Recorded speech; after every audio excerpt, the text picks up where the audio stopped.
Models of media literacy. Models of media literacy.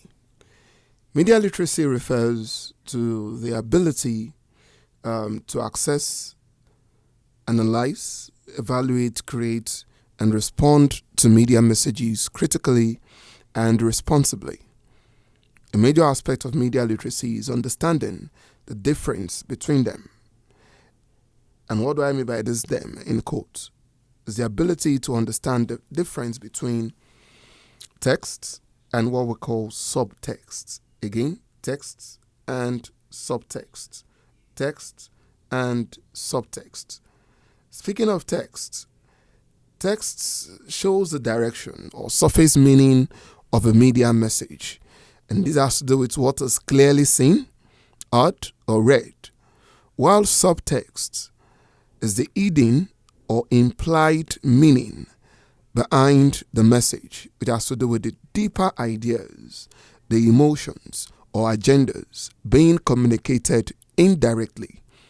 So to explain how people understand and interpret media, scholars have developed different models of media literacy.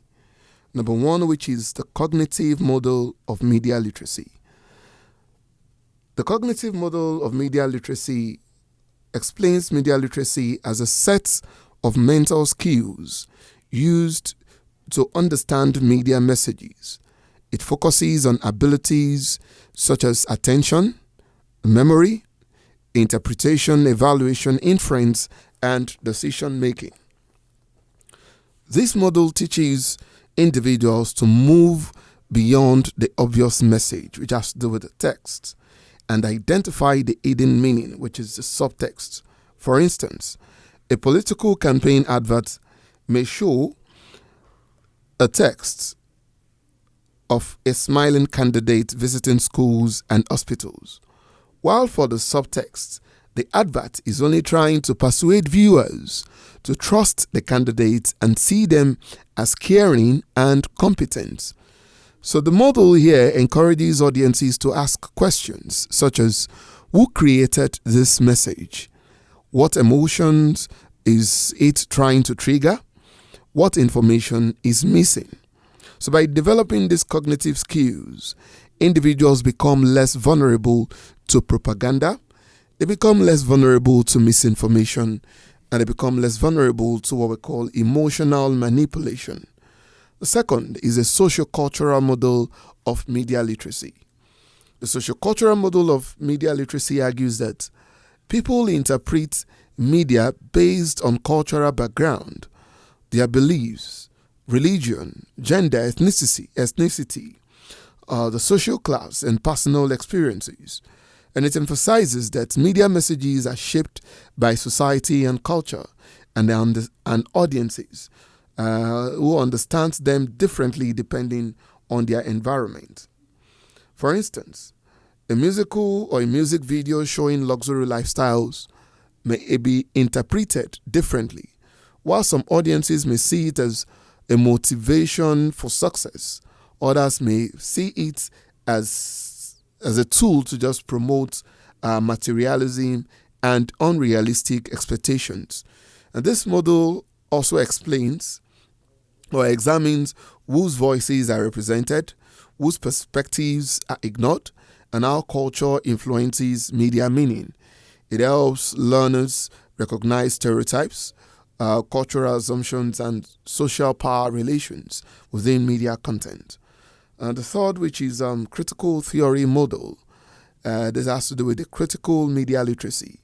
Using the critical theory model approach, it views media as part of larger systems of power, of politics, and economic interests. And it teaches that media is not neutral and often reflects the interest of dominant groups.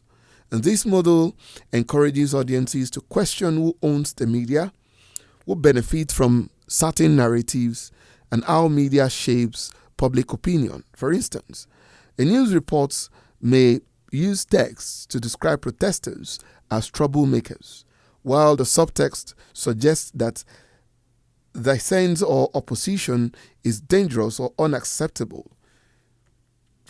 Similarly, An advertisement may appear to sell a product, but may also promote ideas about beauty, gender roles, or social status. And this model helps people identify bias, inequality, stereotyping, and manipulation in media messages. The fourth model we'll be looking at is media competence model by Bakke in the year 1996. Dieter Bakke's media competence model sees media literacy as a combination of media criticism, media knowledge, media use, and media creation. Media criticism has to do with analyzing and evaluating the media, while the media knowledge is about understanding how media systems work. Media use has to do with using media tools responsibly, while media creation involves producing media content ethically and creatively. And this model emphasizes both understanding and active participation. For example, when creating a social media awareness campaign, the text includes slogans, images, and colors, while the subtext may communicate values such as unity, patriotism, or urgency. So students at this point are expected to learn not only how to interpret media, but also how to create messages responsibly and effectively. The fifth, which is the Potter's model of media literacy. Potter's model of media literacy. Potter's model of media literacy explains media literacy as the interaction between knowledge, personal motivation, cognitive skills, and media exposure. And according to Potter, individuals develop stronger media literacy when they actively question and analyze media messages instead of just consuming them passively. For instance, a beauty advertisement may show the text, a skincare product making someone look attractive, while the underlying meaning, which has to do with the subtext, is telling us that the message implies that beauty equals confidence, acceptance, or success. So Potter's model helps learners uncover these hidden values and understand how media subtly shapes attitudes and beliefs. The last one, which is media interpretation process model. The MIP model explains how people, especially young audiences, interpret media through logic and emotions, and focuses on factors such as realism, attractiveness, similarity, and emotional involvement. So the model here argues that audiences are more likely to believe or imitate messages that appear realistic or emotionally engaging.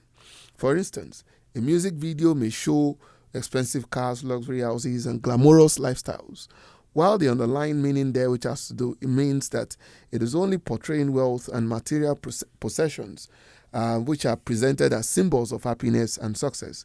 Although the message is not stated directly, rather viewers here may unconsciously adopt these values. So the MIP model teaches learners to identify emotional manipulation and distinguish fantasy from reality.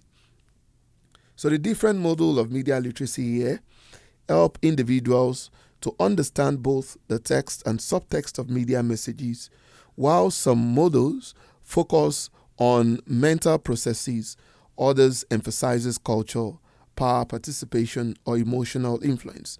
Together, they develop critical thinking skills that enables audiences to recognize bias and manipulation, interpret hidden meanings, and evaluate media critically.